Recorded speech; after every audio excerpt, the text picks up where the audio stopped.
start the clock. Good afternoon. At the tone, time will be Real time.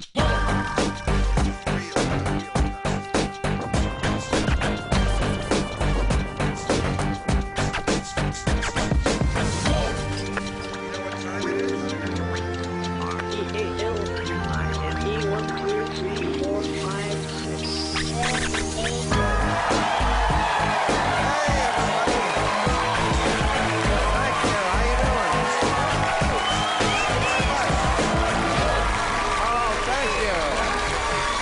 Thank you very much. How are you? Thank you. Thank you very much. Wow. Wow, that's, I know. Liberals are excited today. Because Obama made a big speech that got liberals excited for once, right? Did you see that speech? Not everybody excited. Biden fell asleep. You saw that? Joe Biden fell asleep, which looks bad for him. On the bright side, he may be named now an air traffic controller. Because what is going on with our air traffic controllers? They're all falling asleep. The FAA issued an emergency order today demanding that the air traffic controllers' wives stop talking to them about the royal wedding. Because that's what's putting them to sleep. Well, if you saw Obama's speech, it was pretty amazing. It was his old mojo back there working. And, of course, the Republicans and Fox News said it was partisan, because it's one thing they hate, it's being partisan. They said they expected more out of a Negro socialist antichrist. Who probably wasn't even born here. But, hey, the budget deal that we announced on the show, it happened right on the show last week, that they were going to cut almost $40 billion out of the budget. They were voting on it today. Apparently it went through the House. This, of course, is very bad news for, like, poor people. Health programs for the poor were cut $600 million. The EPA was cut $1.6 billion. The good news, they cut all the money out of repairing federal buildings. So there is a slight chance a wall will collapse on Eric Cantor.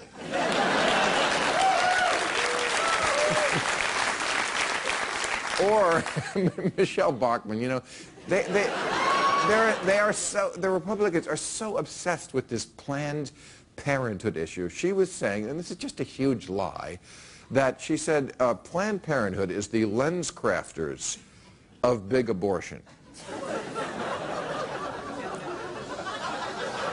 Which is a real double whammy, because, you know, the conservatives, they hate Planned Parenthood and they hate LensCrafters.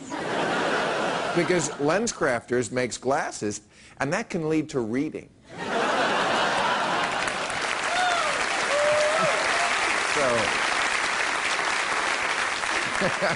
And I don't know if you heard this, but this was today. Arizona, the state of Arizona, the liberal progressive state of Arizona, going to be the first in the country where you have to, if you want to run for president, present the long-form birth certificate. And Obama today said, all right, you got me. I'm an anchor baby. My mother brought me here to trick you into letting me mow your lawn.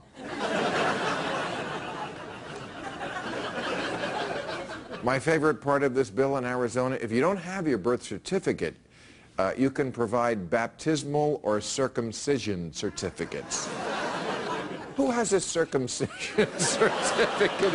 Is this something people frame and put on their wall next to their accounting diploma? Steve, I see you went to Wharton and your penis is westernized. So's mine. But, you know, this birther stuff is working. Winning. You know who it's winning for? Donald Trump, now leading. Every week, this guy, now he's leading by 9 points the entire Republican field, to the point where Mitt Romney, who was the front runner, this week had to go the reverse. Mitt Romney said he thinks Obama is an American who was born in Hawaii. It's not all that reassuring when the least crazy candidate is the Mormon.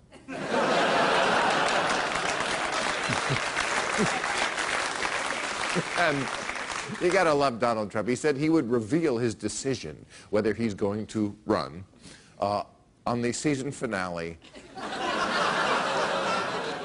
of The Celebrity Apprentice, because nothing says you're serious about running the country like standing shoulder to shoulder with Gary Busey, Hulk Hogan, Stuttering John, and Meatloaf. That sends a signal, I think, to this nation and other nations. But of course now the other candidates who are opposing Trump for the Republican nomination, they're in a panic. How can they compete with this? Well, Mike Huckabee said today when he announces his candidacy, it would include a lesbian kiss. A lesbian kiss, like they do on reality. Anyway, no. I have to explain them. They're no good. But Trump, I think, is a little tone deaf to the average American. He unveiled his slogan this week, "Are you better off than you were 4 wives ago?" A little. And I love this. He said today on a radio show, "I have a great relationship with the blacks."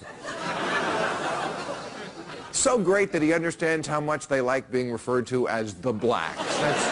Every black I know likes that. And speaking of the blacks, it was this week the 150th anniversary of the Civil War. Started, yes, 150 years ago, this past Tuesday.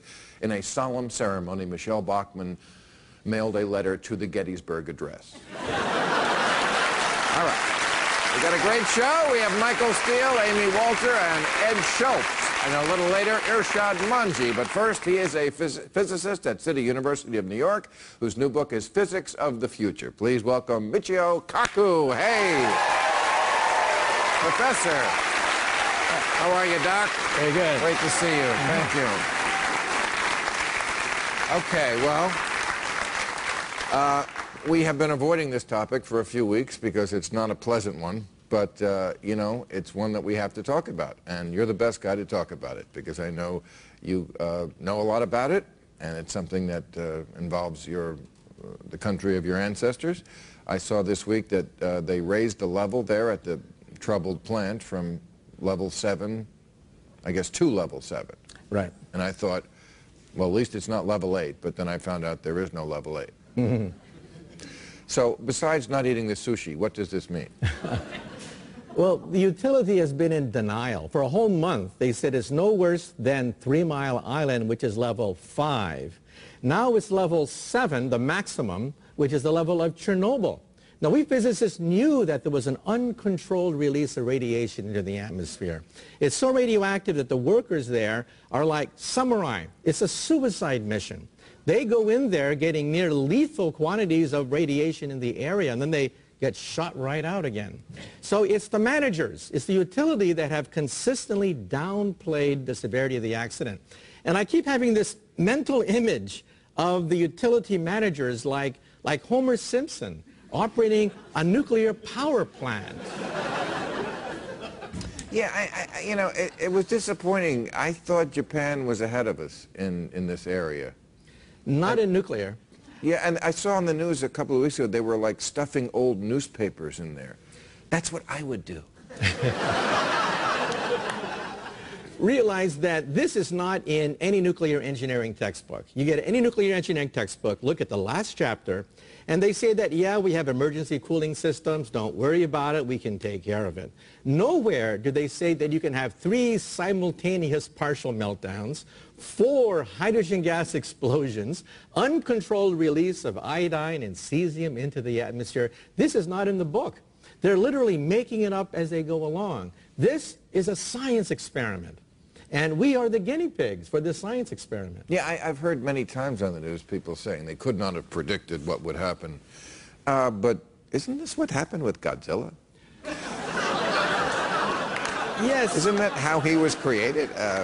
Or Mothra? I mean, Yeah, and you have to ask yourself, what were they thinking putting 6 nuclear power plants facing one of the largest earthquake faults on the planet Earth? But we have the same situation here in America. We have plants on fault lines. That's right. We have two in California, Diablo Yes. Canyon between San Francisco, Los Angeles, Right. near the San Andreas Fault, and then San Onofre, which is near San Diego. Right. And when they put in the San Onofre plant, they actually put it in 180 degrees backwards. It is the only nuclear power plant in the United States that was installed 180 degrees backwards. It's literally ass backwards, Doc. That's really... They had to run all the computer programs, run everything backwards to get the thing to work. So, should we just entomb this, the one in Japan? I mean, that's what they did in Chernobyl, right? I mean, I'm not just a layman. I skipped chemistry a lot in high school. But it seems to me if they just did what they did there and just pour the concrete over the whole thing, couldn't that solve it and make sure nothing would ever escape? That's my attitude. My attitude is they Really? should... Your attitude is my attitude? Yeah. Come on. All right. There's a victory for the dummies. Good. That's what Gorbachev did in '86. He called out the Red Air Force. Helicopters came in with sandbags. They dumped 5,000 tons of concrete, boric acid, and sand, and they entombed the entire reactor. Right. This is what I think we should use as a final option. If we keep on releasing radiation into the atmosphere, I say call out the military and just bury the sucker. All right, let's talk.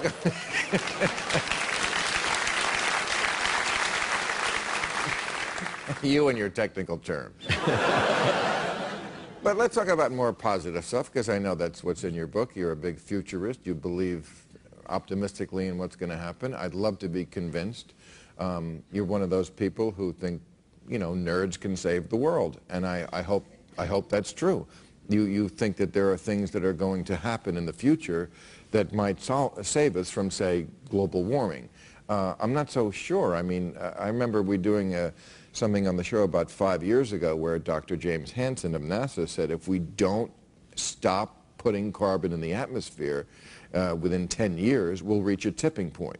Well, that was 5 years ago, and we haven't even started the effort to stop pouring carbon into the atmosphere.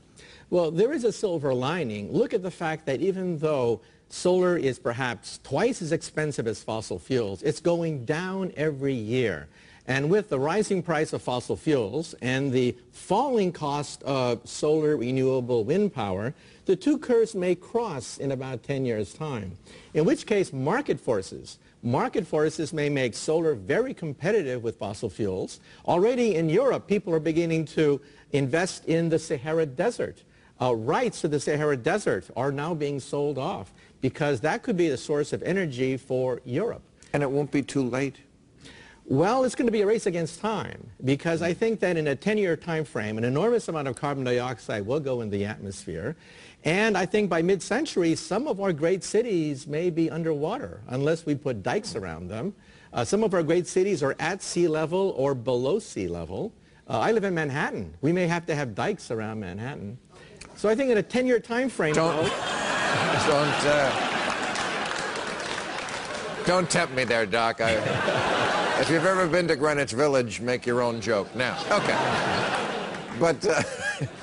But speaking of the future, I know you say, like, by the year 2100, we will probably be able to replace our own organs, maybe reverse aging.